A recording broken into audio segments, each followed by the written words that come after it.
उस वक्त एक रानी गई थी, है ना। अब कौन जा रहा है? एक ट्रू एस्पिरेंट जा रहा है, एक डिवोटी बन के जा रही है, एक ह्यूमिलिटी का साइन बन के जा रही है। जब तक आप स्वयं को खो नहीं देते हैं,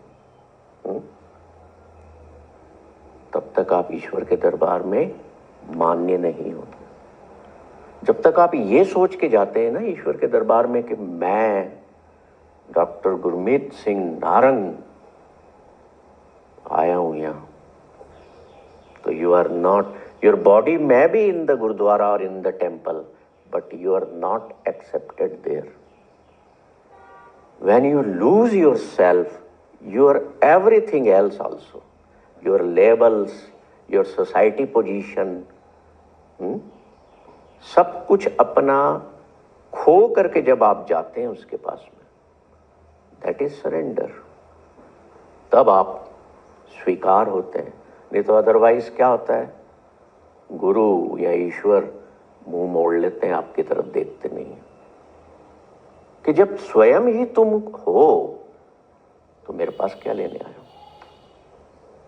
और हम लोगों का स्वभाव क्या है, हम क्या करते हैं, हम तब तक अपनी जो सेल्फ है उसको हम सरेंडर नहीं करते जब तक चीजें हमारे, हम समझते कि हमारे कंट्रोल में है।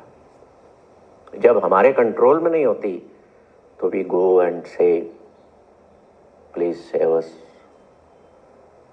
मेरे हाथ में कुछ भी नहीं है, सब आपके हाथ में। मैं को, ईगोनेस को कन्वर्ट करना ह्यूमिलिटी में, this is the core of this beautiful story. देखिए, एक बार एक छोटी सी बात याद आई है। राजा हरिश्चंद्र का नाम सुना आपने?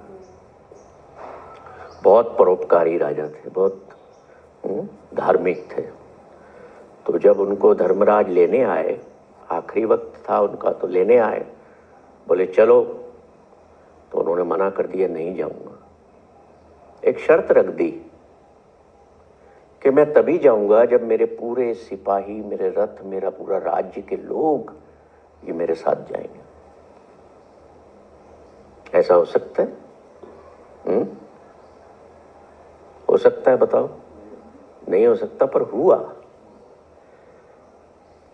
धर्मराज को झुकना पड़ा, क्योंकि उसको तो ईश्वर का आदेश था ना कि इसका समय पूरा हो गया, लेके आओ।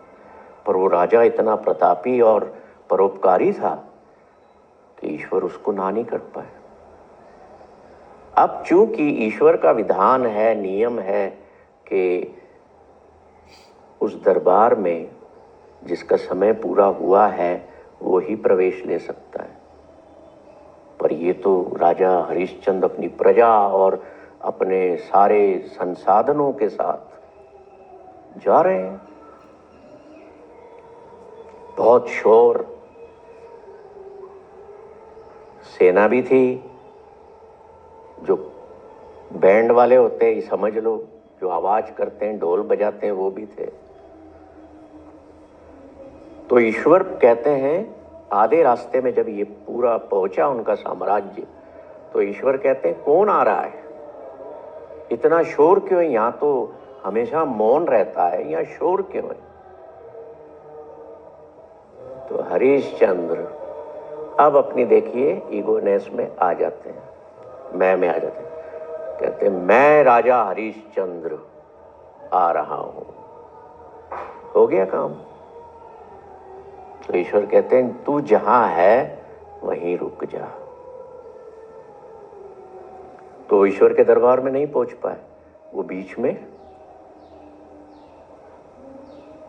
तो ग्रंथों में जब इसको खोजा तो मुझे मिला ये चीज कि आज भी राजा हरिश्चंद्र और उसकी प्रजा और उसका वो जो साम्राज्य बीच रास्ते में अटका हुआ है। और उन पवित्र आत्माओं को रास्ते में वो देखने का अनुभव होता है कि देखो, राजा हरिश्चंद्र जो अंत पहुंचने के द्वार पर, समझ लो, गुरु के द्वार पर पहुंच करके अपनी अहंकार की प्रवृत्ति में आ गया कि मैं राजा हरिश्चंद्र आ रहा हूं। कोई छोटी मोटी चीज नहीं हूं मैं। रुक जाओ, आज भी रुका हुआ।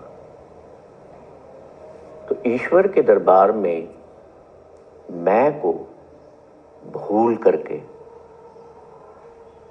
अगर हम जाते हैं तो हम पात्र हो जाते हैं उस हाईएस्ट ब्लेसिंग को पाने के लिए।